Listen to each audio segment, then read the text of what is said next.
শেষমেশ আপনার সাথে আসলে শুধু একটা কথা বলবো যে চলচ্চিত্রের সেকাল আর একাল যদি বলি, দুটো দেখে আপনার কাছে কোন জায়গাটাতে ভালো লাগে?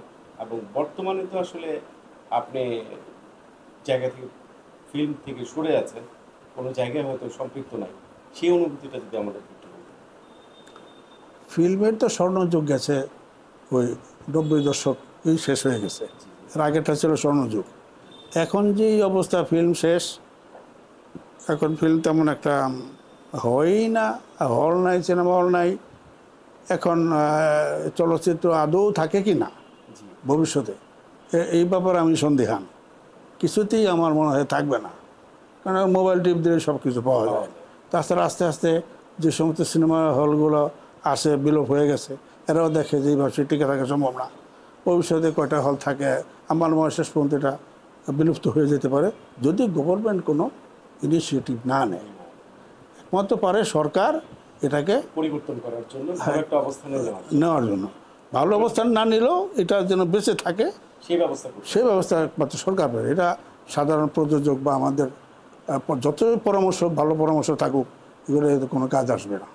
আপনার এই ভালো কথাটা, আপনার এই উপদেশটা বা আপনার এই কথাটা সরকারিভাবে, সরকার তথ্য মন্ত্রণালয় থেকে শুরু করে যারা সরকারিভাবে সংরক্ষণ করেন চলচ্চিত্রকে, তাদের কাছাকাছি পৌঁছে যায় সেই কামনা করি। এবং দর্শকদের মাধ্যমে এবং এই মিডিয়ার মাধ্যমে ওনাদের সুদৃষ্টি আকর্ষণ করছি। এখন আমি আপনার কাছে শেষ একটা প্রশ্ন করব শাকিব খান সম্পর্কে।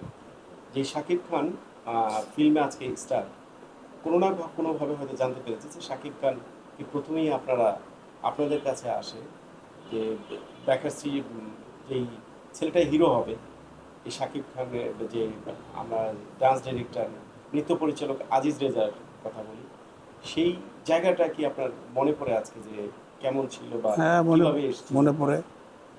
ওই ঝন্টু ভাই আজিজ রেজার উকিল বাপ ছিলেন। তো ওর বিয়ের একটা অনুষ্ঠানে আমাকে সহ, আমাদের পরিবারের সবাইকে সহ, জন্টু ভাইকে আমরা সবাই সেখানে দাওয়াতে গেছিলাম। তখন আজিজ রেজা জন্টু ভাইকে বললো, ওস্তাদ বাবা, একটা ছেলেকে দেখাবো আপনাকে, দেখেন তো ফিল্মে নেওয়া যায় কিনা। তো আমরা খাওয়া দাওয়া শেষ করলাম, সেখানে আবার আজিজ রেজা বউটাও দেখছি। তখন ওই একটা ছেলেকে নিয়ে আসছে, দেখলাম আমরা পাতলা পাতলা একটা ছেলে, সুন্দর। জন্টু ভাই আমি দেখলাম যে নায়ক হওয়ার মতো তার সেরকম চেহারা এবং লম্বা চওড়া, ভালো সুন্দর।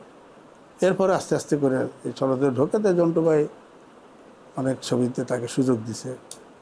তারপর তার নিশ্চয়ই সে ভিতরে মাল আছে এবং তার অভিনয় জানে, যে জন্য সেও তার প্রতিভা তাকে সে প্রকাশ করতে এই পর্যায়ে আসছে।